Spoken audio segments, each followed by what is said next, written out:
охтуудын хувьд гадна бэлэг эрэхтний ингээд харагдаж байгаа хэлбэр төрсөн ингээд заавал одоо нэг юм стандарт чигтэй тийм байх хэвээр. Тийм биш бол ингээд хагалгаанд орох хэвээр ч юм уу те. Ийм ойлголт бас ингээд гараад байгаа юм байна. Тэгэхээр энэтэй холбоотой та яг хагалгаанд орох заалт гэдэг нь юу юм те? Тэгээд хэрвээ заавал ингээд хагалгаанд орохгүй бол ингээд жишээлбэл хэлбэр төрсөн нь яг ямар байх хэвээр юм ч юм уу те? Эсвэл нэг хэлбэрт баригдахгүй байх хэвээр гэдэг ч юм уу. Тэр талаар нэг ойлголт мэдээлэл өгч. Хөвчлэн дээр янзлуулж байгаа зүйл бол одоо бэлгийн уруулыг янзлаад байгаа байхгүй юу.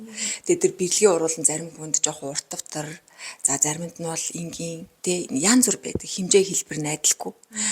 Тэрнтэй холбоотойгоор бол хүмүүс тэрийг янзлуулна, тэрнтэйгээ адилхан болгоно гэж ингэж ойлгодог. Гэхдээ тэр нь бол аюу буруу. Энэний үүрэг бол зүгээр л бэлэг эрэхтнийг хамгаалах үүрэгтэй.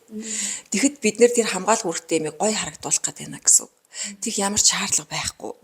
Тэр нь буцаад амар сөрөг мисцэл гэдэг бол өөрөө эрсдэл те. За нэг газар очоод багжаар мэдээж тэрийг одоо зүсэж ойно гэсэн үг. Тэнгүүд мэдээж тэр хүнээс янз бүрийн халдвар авах магадaltaй.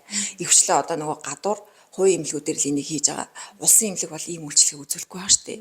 Энэ нь яагаад гэвэл шаардлагагүй учраас улс үзүүлэхгүй шүү дээ. Хувийн эмнэлгүүд одоо тэр хүний гоо сайхан талаас нь бид зөвлөөд ингээд тэрийг хийгээд байгаа. Гэтэ тэр нь бол буруу.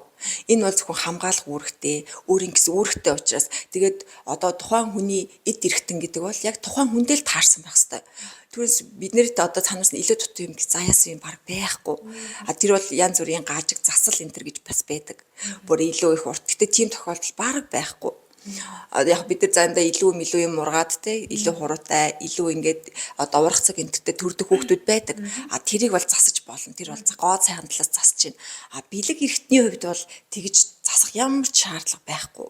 Тэр бол өөрийн гэсэн үүрэгтэй тухайн хүнд яг тэр эмэгтэйд өөрт нь яг тохирсон эрэхтэй учраас тэрийг илүү засуулж янзлах шаардлага байхгүй. Яг хоо төрсөн ээж нарт бас ажиглагдаж байдаг. Яг хоо төрөх явцад төрөх гэмтэл байгаа л да. Том хүүхд төрүүлснээр шалтгааллах энтэрэд одоо урагддаг. Их уруул, хярцан энэ төр урагддаг. Энэ үед бол засах хэмжлэг бол байж болно.